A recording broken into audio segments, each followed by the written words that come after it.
Welcome, welcome. As folks are streaming in, I'm going to give it one more minute until we kick off.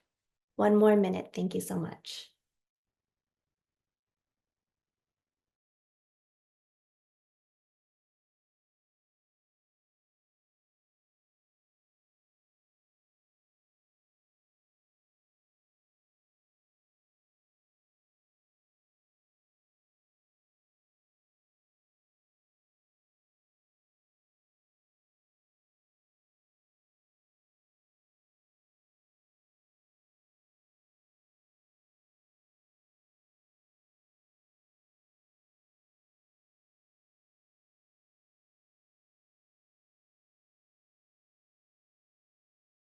Welcome, everyone.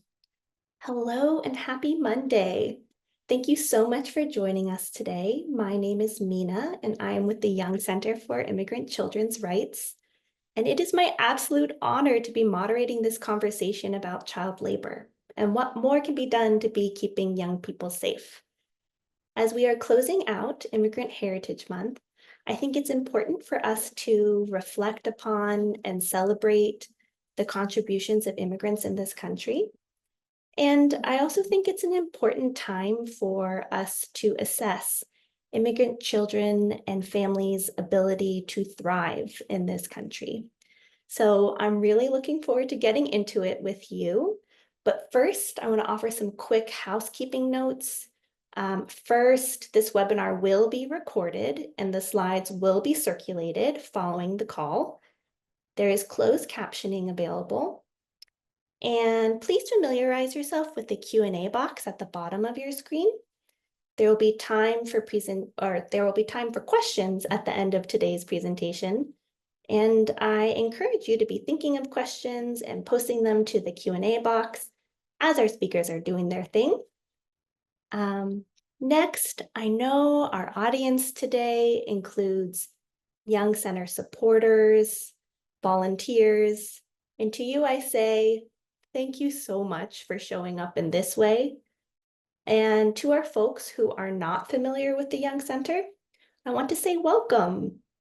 And please allow me to share who we are and what we do.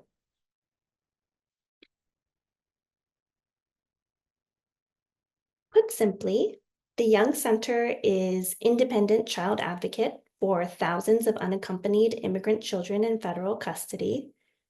And what this means is that we are a champion for the rights and best interests of unaccompanied immigrant children, making sure that wherever they land, whether in the US or in their home country, they are safe.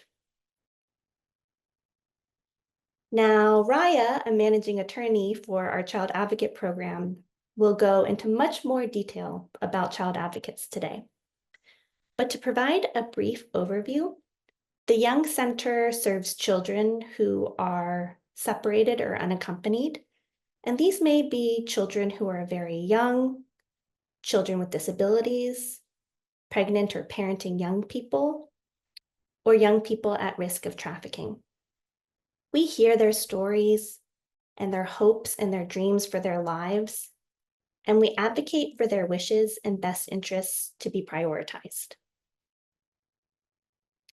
And grounded from this place of advocacy and what we know to be true, which is that immigrant children are children, and they should be treated as such regardless of their immigration status, that all children deserve a safe journey to adulthood, and that child-centered work must be grounded in the child's own wishes for their lives. I want us to explore the issue of child labor through a multidimensional lens today. So today we'll be hearing from the incredible Yvonne Padilla-Rodriguez, who recently penned the report, Migrant Child Labor Exploitation and Trafficking in the United States, in close collaboration with the Young Center. And Dr. Yvonne is an assistant professor of history at the University of Illinois, Chicago. She is a social and legal historian of child migration and the daughter of formerly undocumented Mexican immigrants. Her research inside and outside of academia is rooted in her longstanding commitments to immigrant communities. And she is currently working on a book manuscript that traces the origins of undocumented youth labor trafficking, the school to deportation pipeline, and migrant child detention from the 20th century until the present. Her writing and her research have appeared in a variety of venues, including academic journals and national media outlets. She has also authored policy briefs on the migration of children and women for the US federal government and nonprofits like us. Today, we'll also be hearing from Raya Stoicheva, managing attorney at the Young Center, and she'll be sharing her experience accompanying immigrant children as they navigate the immigration system from arrival to release. Raya Stoicheva is the managing attorney with the Young Center, and she is based in Chicago. She served previously as a staff attorney and child advocate supervisor. Before joining the Young Center, she was a staff attorney and clinical instructor at the DePaul College of Law Asylum and Immigration Law Clinic. There, she helped community-based organizations to provide legal representation to immigrants and taught a clinical course on immigration law. She graduated with honors from the Northwestern University Pritzker College of Law, where she participated in the asylum law and international human rights law clinics. Raya has served as a child advocate, and she is originally from Bulgaria. And of course, there's me, Nina. I'm a policy analyst with the Young Center, and I'll be moderating today's call. Yvonne and Raya, I'm eternally grateful for your expertise, and I'm excited to have a conversation today. So to kick us off, time and time again, stories about rights violations unaccompanied children face have been major subjects of national political attention. And in 2023, major media outlets really expanded upon local reporting, and they revealed to the wider public that some migrant youth also suffer from dangerous labor exploitation across the US.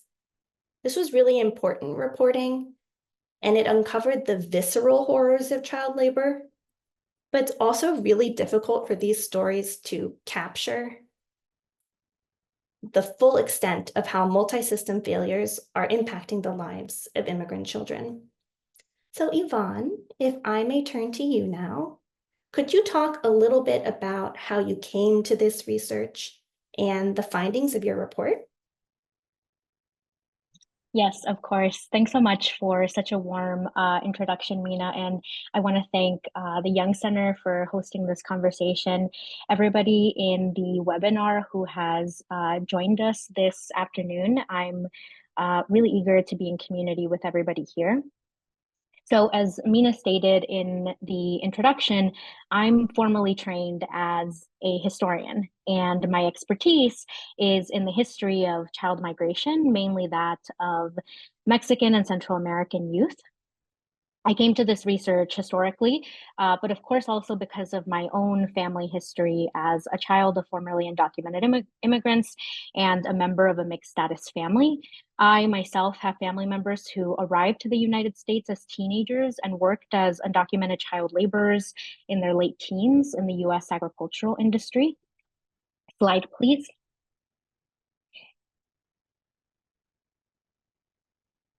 As a historian, it should come as no surprise then that my own research operates from a series of foundational premises, and one of them is that humanitarian immigration policy problems cannot be separated from their historical origins, since they have long historically entrenched roots. To discuss any immigration policy problem without its history in mind risks neglecting its root causes and the long trajectory to which they belong. In other words, this is just to say that immigration policy problems are not new and therefore have to be analyzed with their history in mind if we want to figure out ways forward. Propose solutions that have little to do with root causes and the economic realities driving migrant child labor ultimately ignore what the long history of migrant child labor exploitation in the United States reveals, which is that US immigration policies are one of the root causes of this problem because they create the conditions that make migrant youth more vulnerable to exploitation. So while I appreciate that over the last few years, various news outlets have been reporting on migrant child labor exploitation, as Mina so thoughtfully noted in her opening remarks, this is not a new economy of exploitation, nor is it a problem that can be defined by the failure of a single or even a couple of institutions. Next slide, please.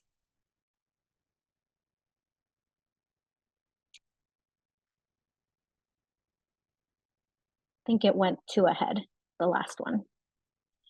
Thanks. Migrant child labor exploitation is sadly not new.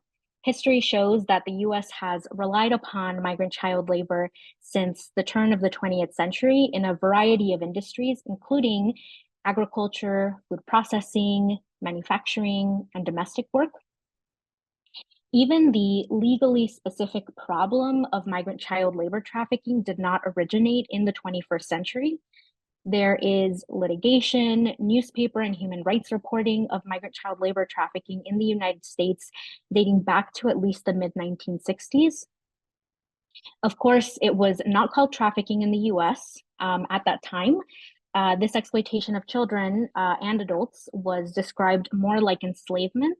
And you can kind of see this language based on the archival images that I put on the screen.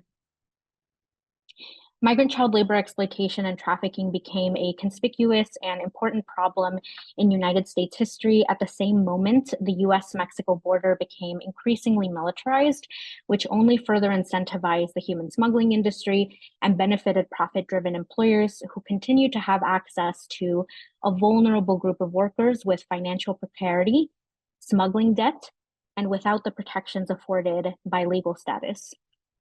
I really could say so much more about the history of this issue. So if you're interested, I'm more than happy to elaborate on any of this in the Q&A. Upon pairing historical knowledge with months worth of research in the social scientific literature and interviews with numerous Young Center staff and colleagues, the report I worked on in collaboration with the policy team came to a number of conclusions about the root causes of migrant child labor and trafficking. Next slide, please. Migrant child labor is the product of multi-system failures that have been decades in the making, and as such requires an intentionally holistic response. Child labor exploitation has been made possible due to a combination of both restrictive immigration and border enforcement policies and lax labor policies.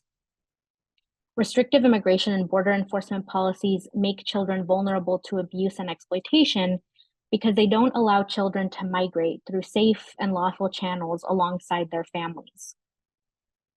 The long history of the origins of modern migrant child labor exploitation in the US reveals that late 20th century immigration deterrence strategies, the closing off of legal paths to entry, and employers' willingness to hire newly arrived children for dangerous and exploitative work created the conditions necessary to make migrant teens vulnerable to exploitation and trafficking. The combination of these policies and practices forced unaccompanied youth to migrate through increasingly remote crossing points along the border. This left young people with no other choice but to indebt themselves to increasingly sophisticated smuggling networks to seek safety and survival in the United States. Immigration and border enforcement policies dating back to at least the 1970s are responsible for creating and incentivizing this lucrative yet illicit market in which organized crime and smuggling networks are able to thrive and take advantage of vulnerable migrants. And without legal status, opportunities to migrate safely alongside one's family, a more straightforward path to work authorization, guaranteed access to counsel or a child advocate, and access to most public benefits, children simply do not have the confidence to report abuse to the proper authorities, nor do they have the social, economic, or legal support that would lessen or eradicate their financial need. In the absence of these support systems, migrant youth's desperation and vulnerability to abuse and debt bondage deepen. Slide, please. Once inside the United States, decades-old loopholes in federal child labor law as well as a failure to invest significantly in the ability to investigate, deter, and punish child labor violations, enable the exploitation of non-citizen children. To give some perspective on this, there were only 810 inspectors in the Department of Labor's Wage and Hour Division to oversee 165 million workers across the US in fiscal year 2022. Since 2021, at least 28 state legislators have introduced proposals to modify state child labor laws to create standards lower than the federal ones or standards that don't exceed them. These efforts are meant to generate pressure to subsequently lower the federal standards.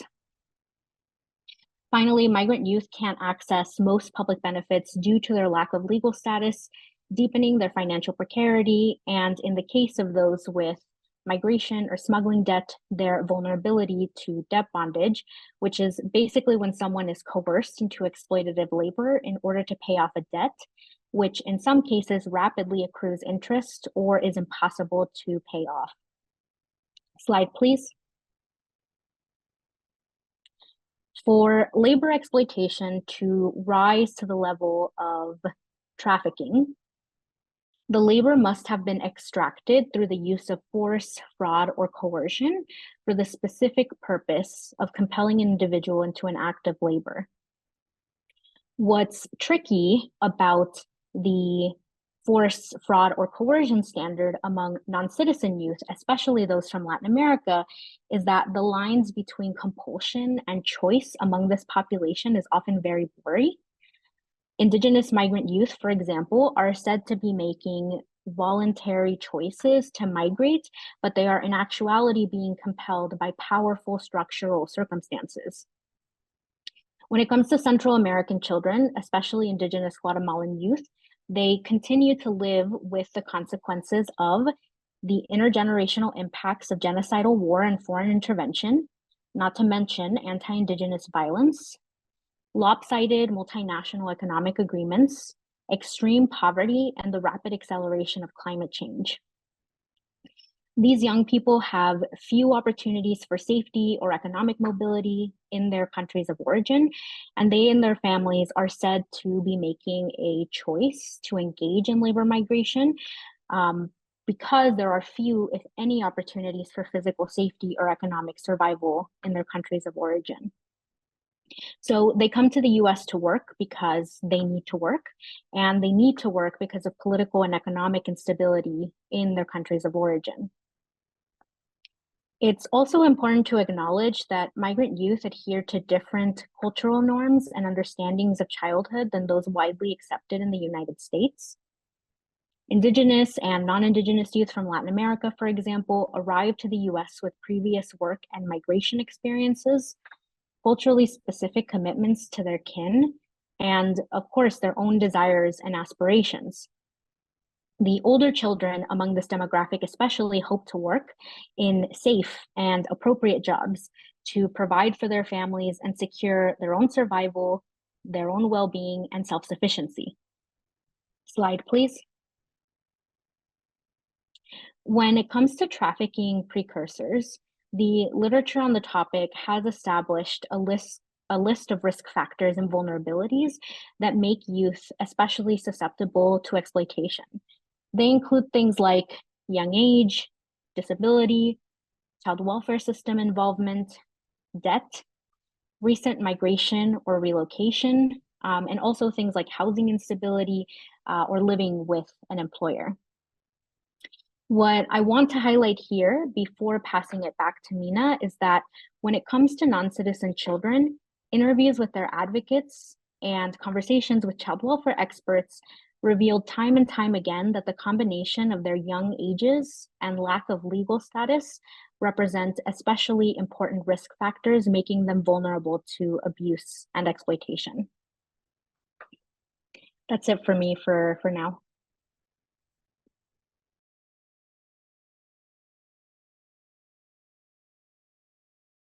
Thank you so much, Yvonne, for highlighting the nuances here and the depths of this problem with such comprehensive attention.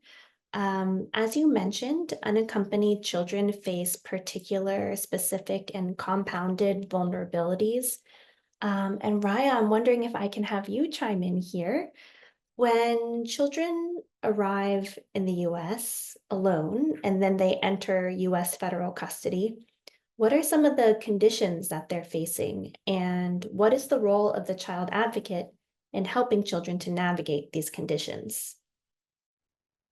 Thank you so much, Mina. I'm so happy to be here with you and Dr. Yvonne Padilla-Rodriguez, and thank you for everybody for joining us today. Could you go to the next slide, please? I wanted to give just very brief context about our perspective and work at the Young Center as individual and independent child advocates to kids who find themselves in federal custody.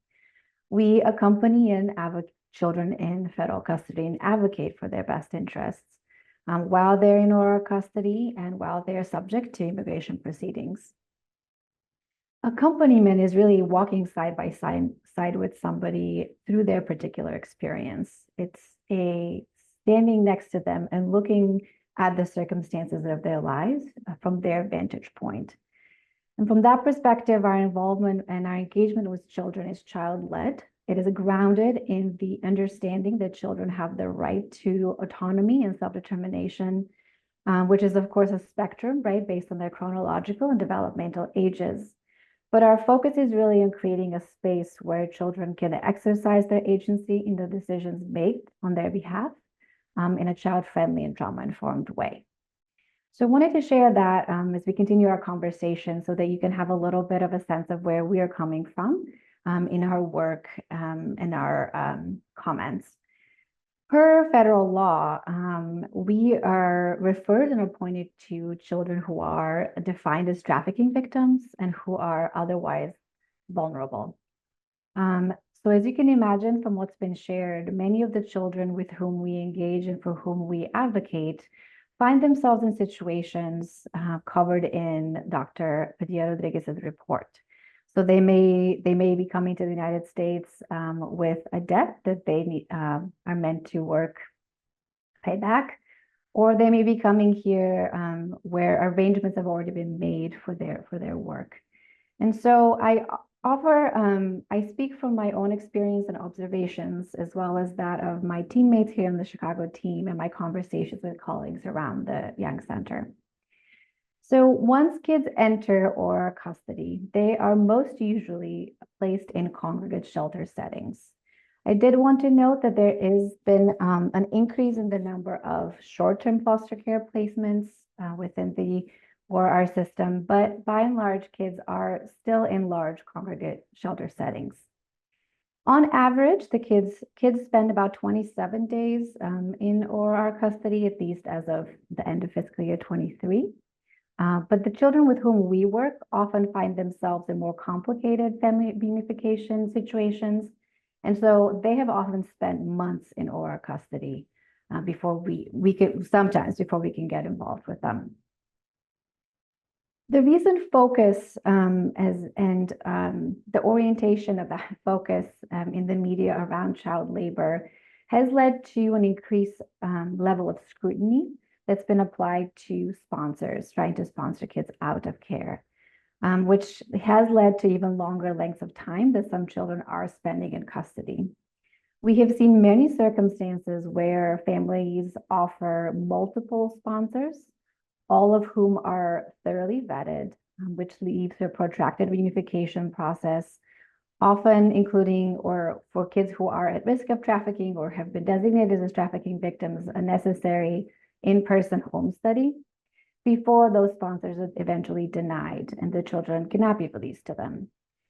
It should be noted that even though the scrutiny has increased, the level of support, either financial or otherwise, that sponsors receive to navigate that reunification process is very limited. And so there are high expectations placed on them, but not a lot of support to help them meet those expectations. As a result, many children end up spending months and sometimes up to a year in congregate settings. At the end, they're sometimes left with limited options. If they're not able to join family or family friends, Their options are long-term foster care or a different type of foster care system, or sometimes voluntary departure, meaning returning back to their home countries. Both of these processes are long. They have lots of requirements. There is a long wait list for LTFC and other types of foster care. And so kids, even when they get to that point, they will still spend more months in custody before they are able to be transferred, if they're able to be transferred. And the voluntary departure process requires a judicial order and logistics coordination that could also last months. While they're in congregate care or even in TFC, children cannot attend public school. So I think what that means for many kids who are in custody for months is either falling behind on academic schoolwork or kind of losing out on the ability to catch up on that academic work if they have perhaps missed some school beforehand. And even if, traditional, so to speak, educational track is not what kids might want, being in custody also makes it very difficult for them to engage with other either vocational training opportunities that may be available to them. Their recreation time is very structured and limited, and so they don't have a freedom of movement to engage in activities that may be appropriate for their age group or that can lead to their healthy development. So with that said, what you can see that both of these kind of processes mean is that kids spend a long time away from their family. So they are separated from family, from friends, and from community for extended periods of time, which can be especially difficult for children whose primary language is not Spanish. So that's children, often children who come from Guatemala, who may speak some Spanish, but whose best language is usually a Mayan language like Mam or Quechua or Quiche or Cajobal. So for those children, it's especially difficult to spend time from their communities. For children who end up going to some sort of foster care, their separation may last until they're 18 years of age and able to make that decision on their own. What the prolonged separation and time in congregate care can also result in is a decline in children's mental health, like increase in depression, increase in anxiety, the compounding stress of the failed expectations of their migration journey, as well as not being able to provide for their families who may be struggling or may be experiencing difficulties, makes it very difficult for kids to engage in whatever supportive services may be available to them. So the longer they spend in away from family, the longer they cannot work. Those stresses and the deterioration of mental health can compound. So that eventually, when they are released to family and friends, it affects them in a long-term way. It affects their well-being, and it affects their ability to reintegrate in their family and community. Mina, could I have you switch to the next slide very quickly? Absolutely. And I wanted to thank you so much for your remarks about how hard it is for sponsors to meet expectations in community. I was wondering if you could maybe tell us briefly a little bit about what that experience is like, the transition from or custody to community, and some of the realities and challenges that children face once they leave ORR. Absolutely, yes.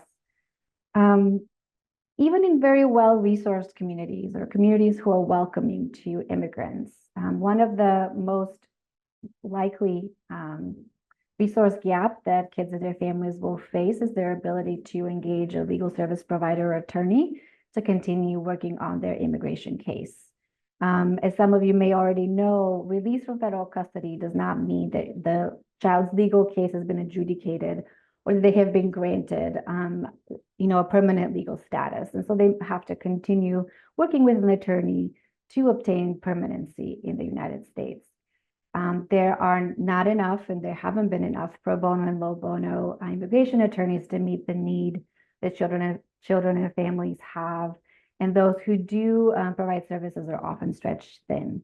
And so that's most often what even in jurisdictions where there is some support for immigrants, this will be an issue. Many kids are released to rural areas where maybe their families may work in agriculture. And from my observations, those can often be areas that are not well resourced in terms of access to language access, so ability to engage with the community and service providers in a language that folks are comfortable in, and may be areas where additional resources are not available to undocumented people. As was mentioned earlier in the presentation, undocumented folks are not eligible for, including children, are not eligible for any federally funded medical insurance program that it may assist folks of limited means.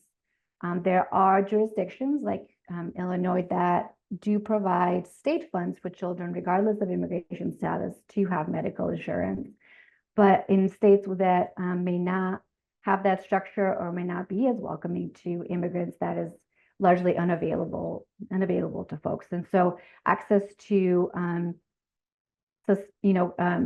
to medical care and to mental health support is often very difficult and unavailable. So, and the same goes for other aspects of life. For example, the access to a driver's license, if you're undocumented, to be able to drive to work, drive to school, any other life activity safely and with peace of mind, and not feel the stress of a stop and whether or not that may lead to a child or family member's reapprehension into a form of federal custody. So, and sometimes families are granted post-release caseworkers. Often that happens in situations where a home study has already been conducted. But post-release caseworkers, even though as hard as they can try, they can't provide families with services or benefits that are certainly don't exist in their jurisdiction. And so in some ways, what can happen is that there is a continuation of very high expectations in the post-release engagement process on families and on children, but without any support and without any meaningful support to allow them to meet those expectations. I was wondering if I could talk a little bit about the extended best interest paradigm now, or would you like me to wait until Go for it. Yes. Okay. Yep. Absolutely. So with all of that said, I think I just wanted to talk a little bit about how we think about best interests. We, the Young Center, don't make many decisions about children's lives, but we do make recommendations to decision makers who do.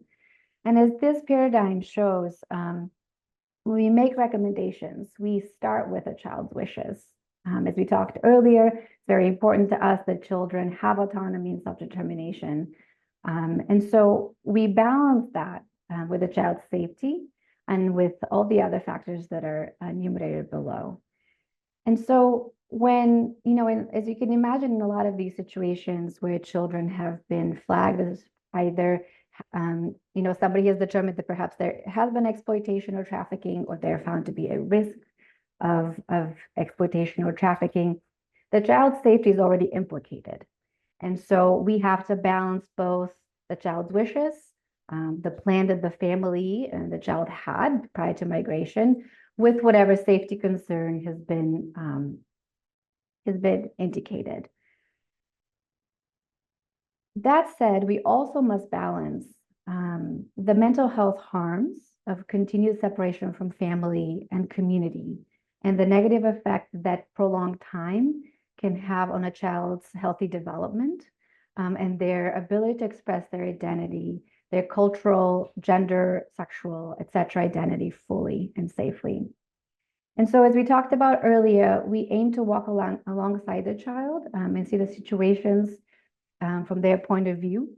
And we try to apply the best we can an individualized lens, supporting the child through that unique decision-making process so that we can look at the child holistically and to think about how we can mitigate any existing safety concerns such that they can be with the people that they care about the most and care about them, but they can do so safely.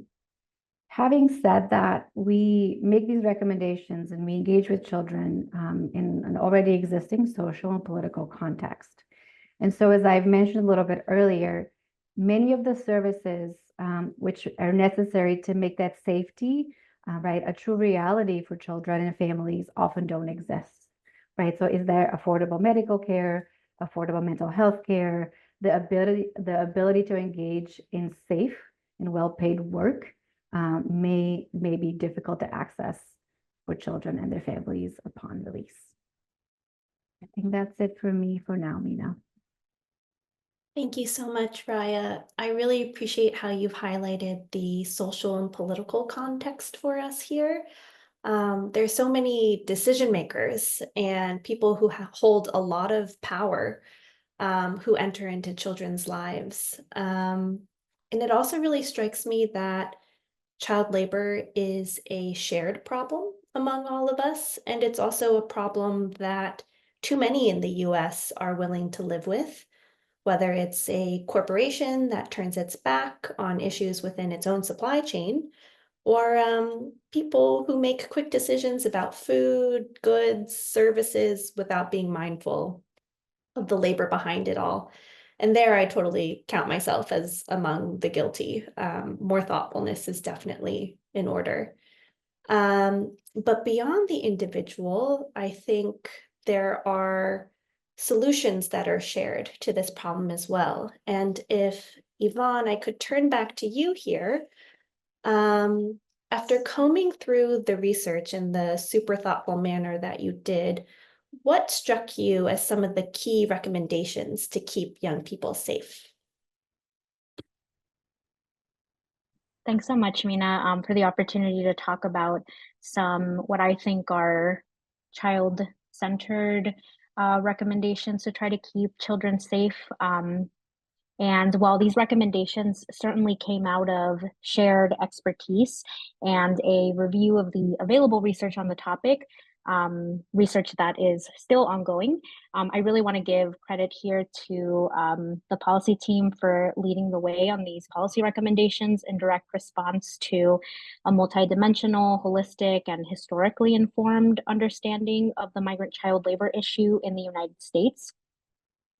As a historian and an immigration researcher, I believe strongly that advocacy of immigration policies that keep families together and enable them to migrate safely together would help keep young people safe.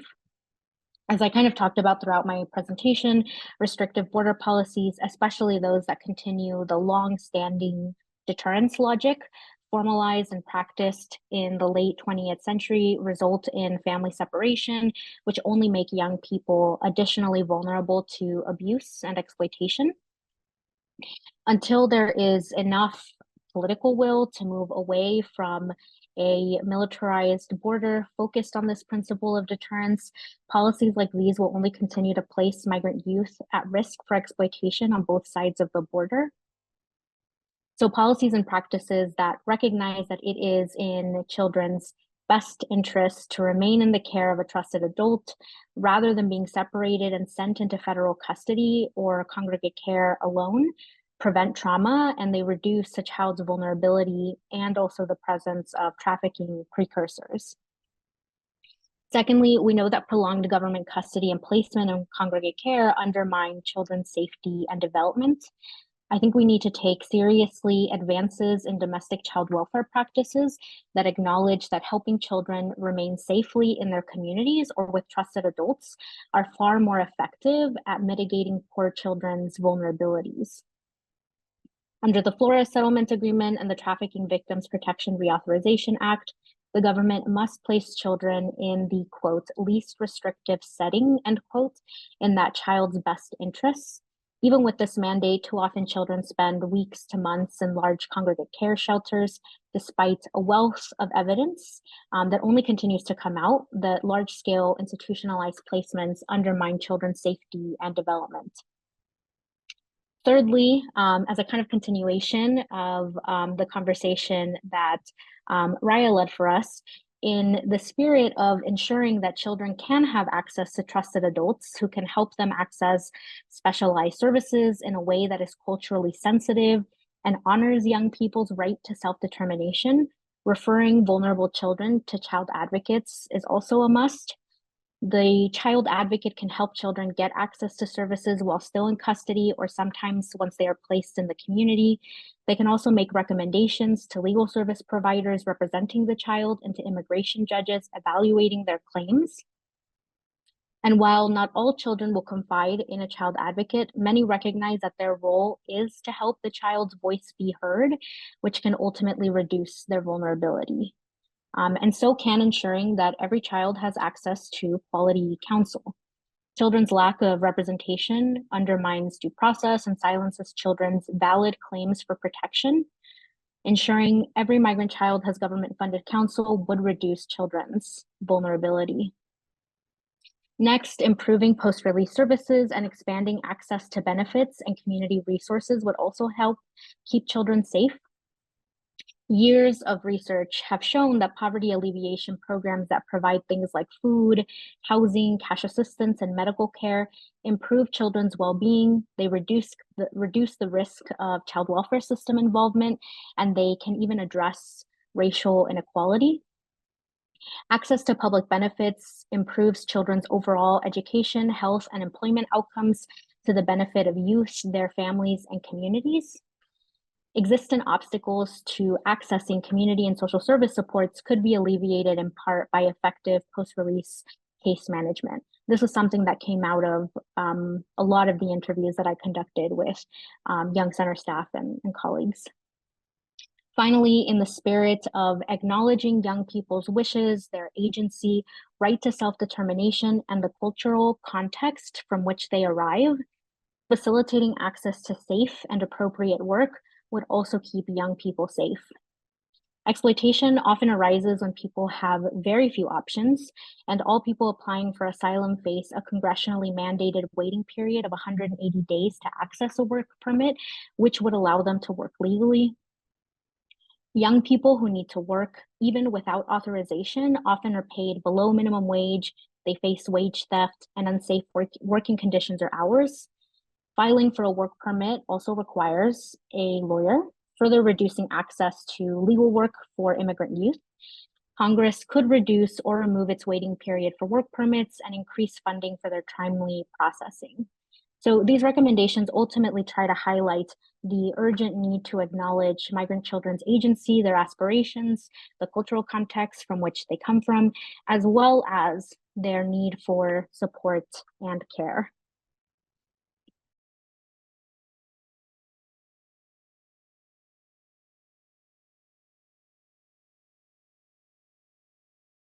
Thank you so much, Yvonne. And I think, Raya, you could really put some flesh on the bones of what Yvonne has discussed here, to share a little bit about the delicate dance child advocates have to do to listen, uplift the very cultural contexts and wishes that a child raises. What do you find are some solutions that take into account young people's success once they're reunited with family and friends and community? Thank you so much, Mina. I wanted to just reiterate briefly the first policy recommendation that Yvonne shared. I do think allowing families to seek safety and opportunity together, right, is a preventative measure in the sense that it protects children from the get-go and obviates some of the concerns that we've already talked about. As we know that, and so thinking about policies that allow families to seek safety together rather than forcing very difficult choices, if we can call them that, as Yvonne has shared, is probably the number one thing that would allow children to thrive, to be safe, to engage with their families and communities.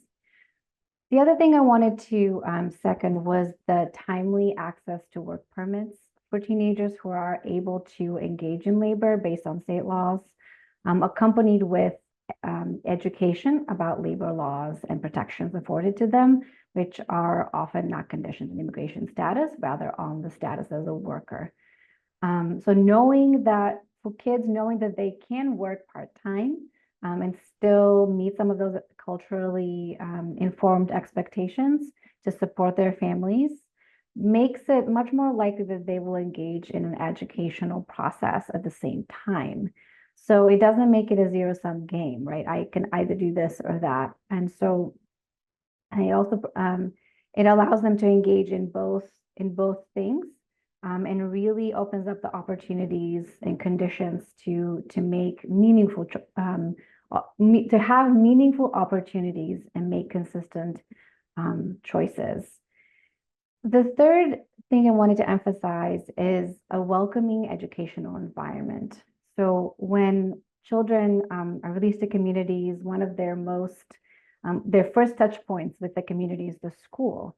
And so schools are incredible places that can welcome children and their families and can provide really important benefits.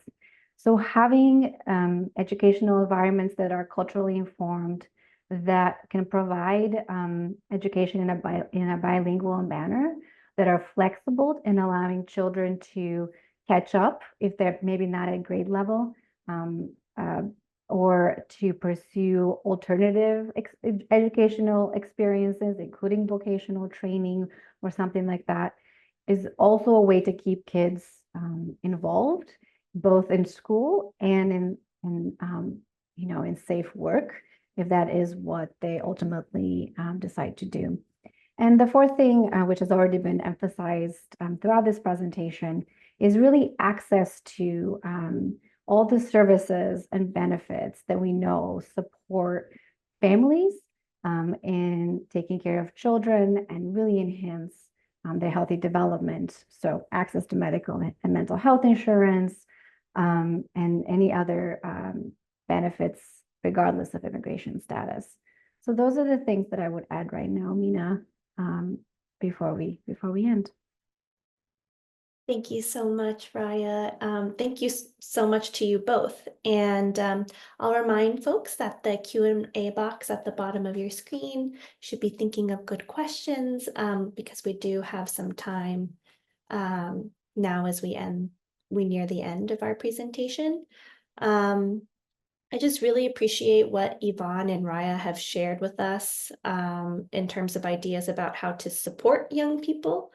And I loved the shared focus on welcoming environments. I think this transitions us nicely to how we as individual people in our audience can be thinking about our piece of the puzzle and our part of the shared solution.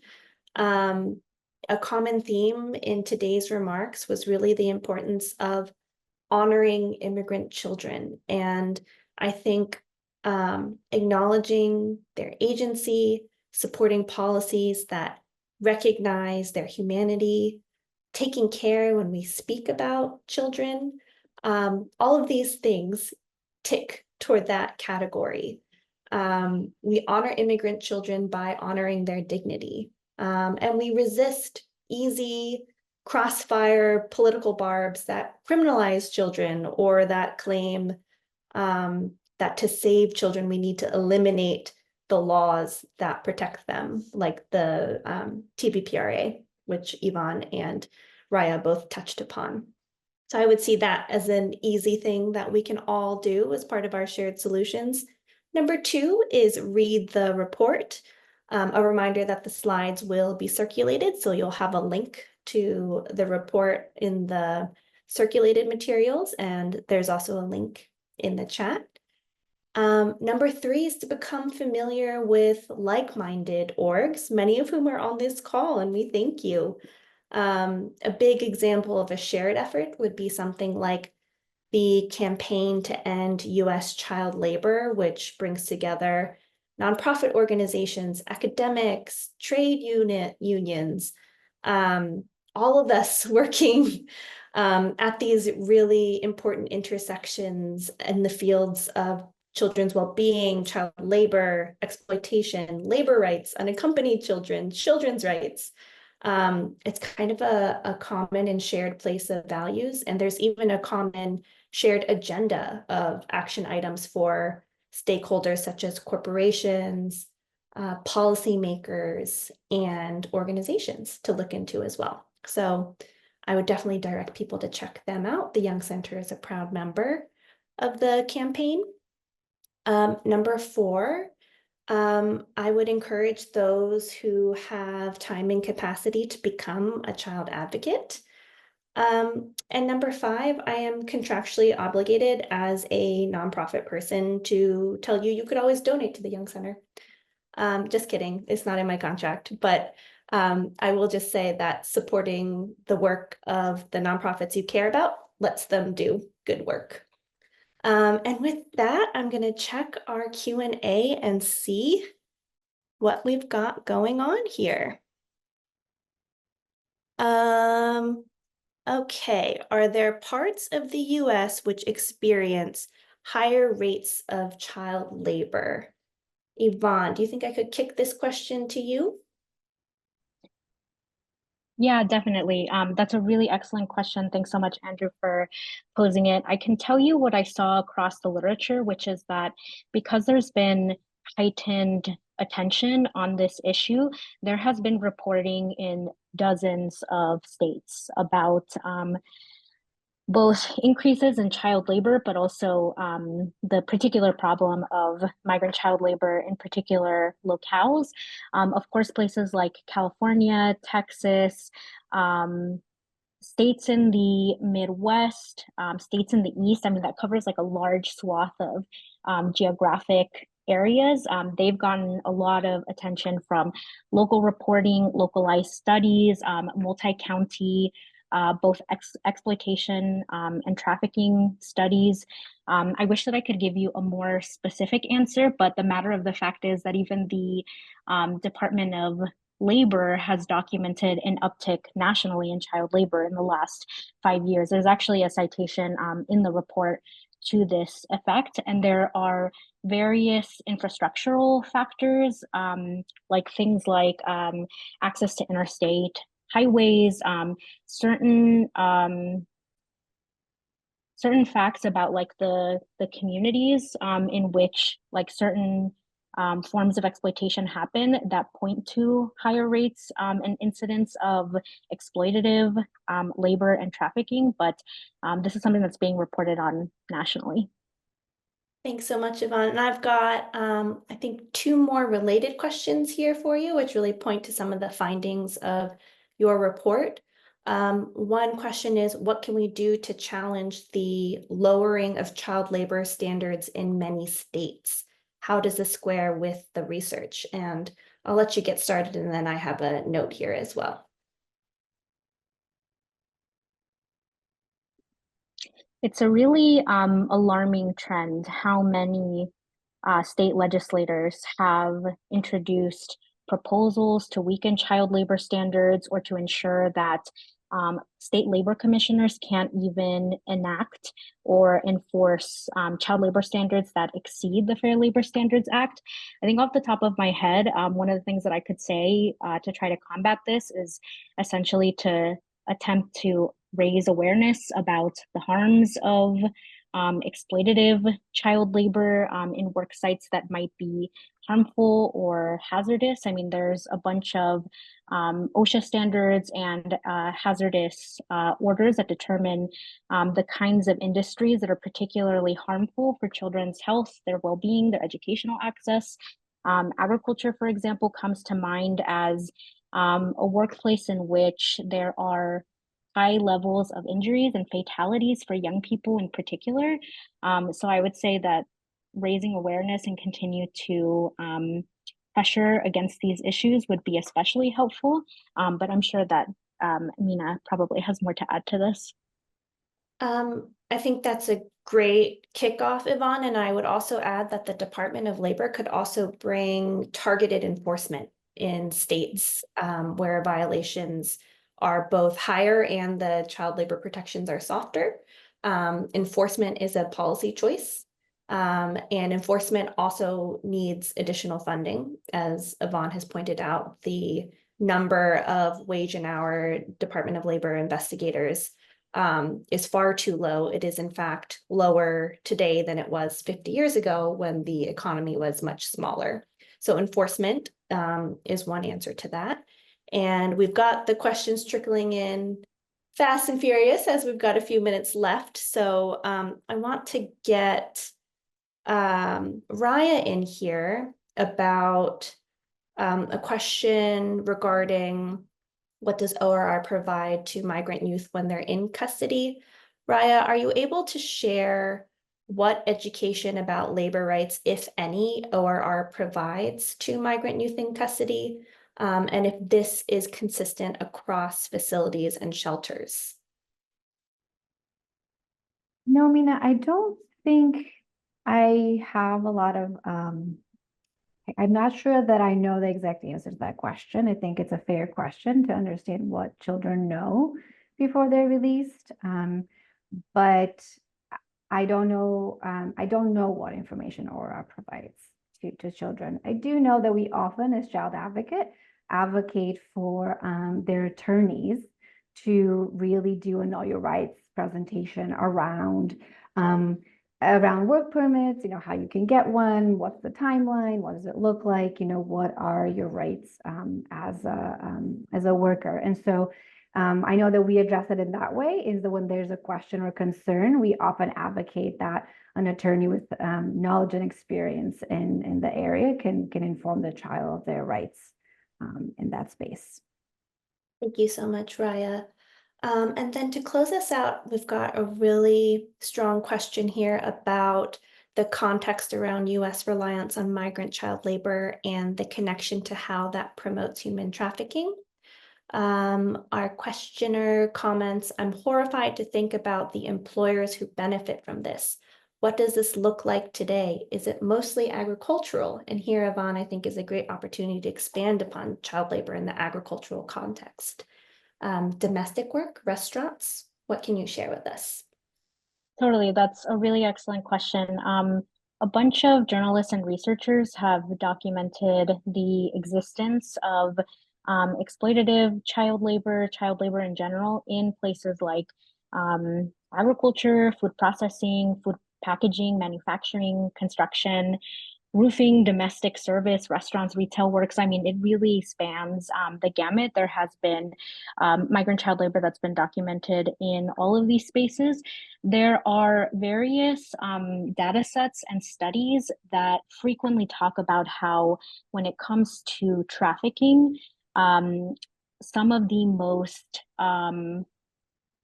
some of the places that consistently get tips, for example, to the National Human Trafficking Hotline are agriculture and domestic work, for example. One of the things that makes agricultural work somewhat different from other forms of work is that it has certain exemptions built into federal child labor law that have been there in various forms since 1938. One of the most alarming things about this is that, for example, you can be younger and legally permitted to work in hazardous agricultural work with no restrictions on the amount of hours that you work, for example, in agriculture, whereas the standard is much higher in non-agricultural settings. But long story short, migrant child labor has been documented in a variety of workplaces, and federal child labor law has two different tracks for articulating the protections owed to youth, agricultural and non-agricultural, and the agricultural standards are lower.